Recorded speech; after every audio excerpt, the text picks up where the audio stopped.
والسلام على أشرف الأنبياء والمرسلين سيدنا ونبينا وحبيبنا وقدوتنا ومولانا محمد صلى الله عليه وسلم.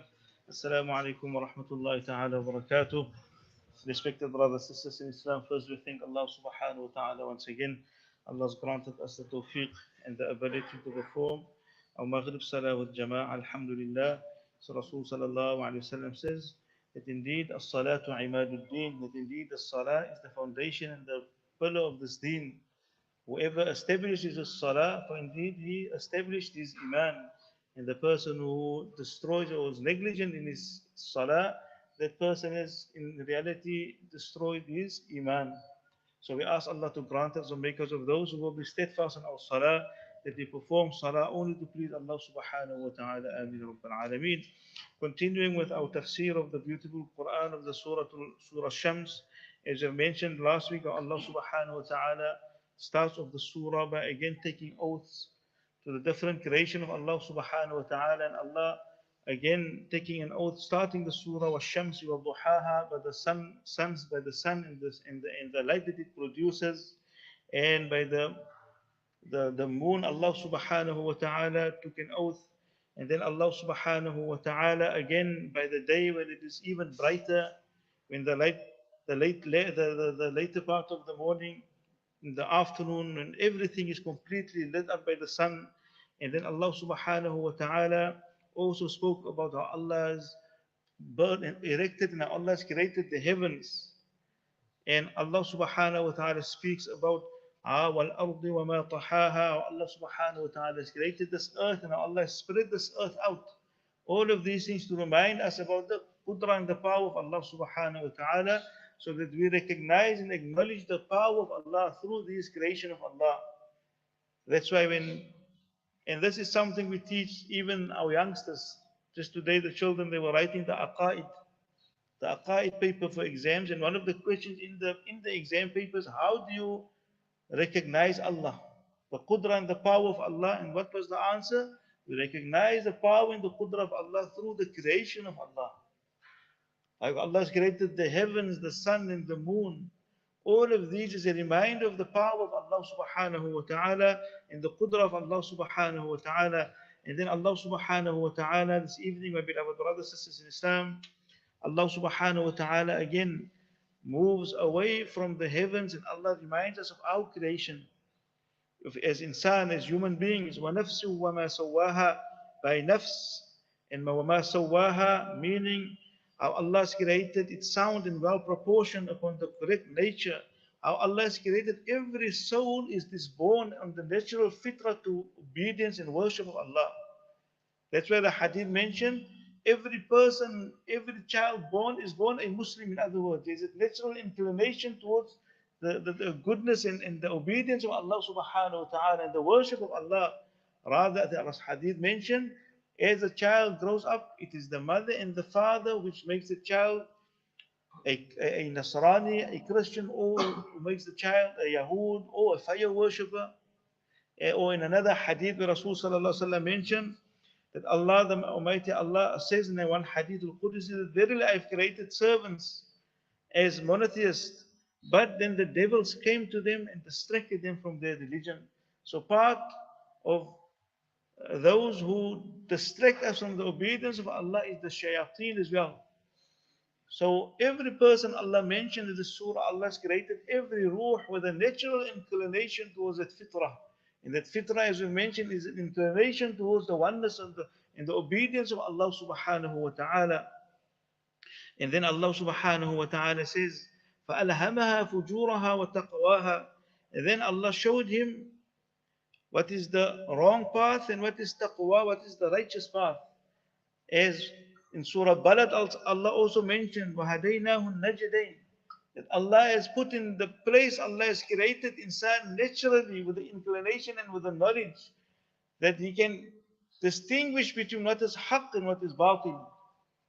And this Allah, in one narration, the hadith mentioned, where Rasul sallallahu alaihi wasallam says, when a person does something that is inappropriate, something that is wrong, his heart will feel unsettled.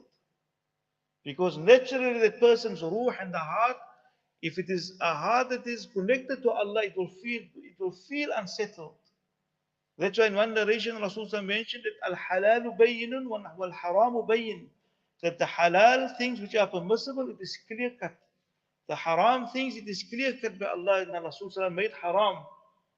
And between them, there are those gray areas, those mushtabihat, those gray areas.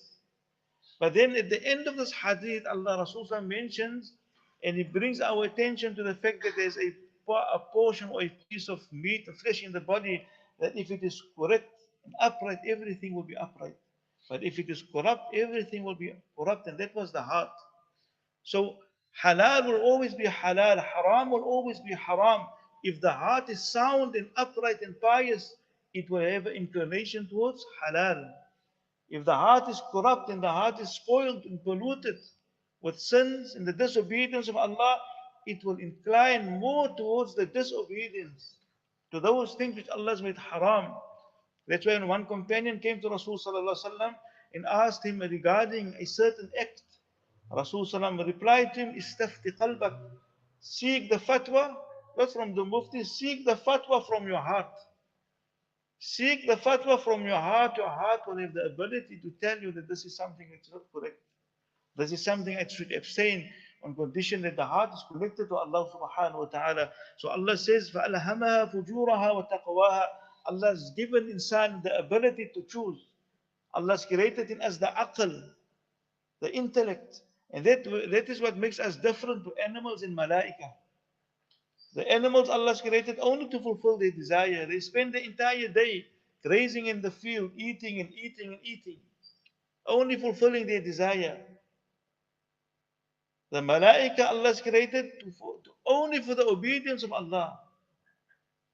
They only do the worship of Allah. Allah has created certain malaika to do different acts of worship. So they have been created for the worship of Allah. And then Allah has created us. And this is why Imam Ghazali rahimahullah says that if we use our aql and we can choose the thing which is right and do the thing which is pleasing to Allah, we will reach levels greater than the malaika. But if Allah has given an aql and a mind, do evil, we will reach the level lower than that of the animals. Balhum adal, says Allah in the Quran, they're worse than animals. So Allah has blessed me and you with the aql to understand what is right and what is wrong. If you don't know, we can find out, we can read, we can ask. So there's no excuse today for us not to know what is halal and what is haram, what is correct and what is incorrect. فَأَلْهَمَهَا فُجُورَهَا وَتَقْوَاهَا. And then Allah subhanahu wa ta'ala mentioned, قَدْ أَفْلَحَ مَنْ زَكَّاهَا وَقَدْ خَابَ مَنْ دَسَّاهَا. Allah categorized again the ummah, the human beings into two groups. قَدْ أَفْلَحَ مَنْ زَكَّاهَا.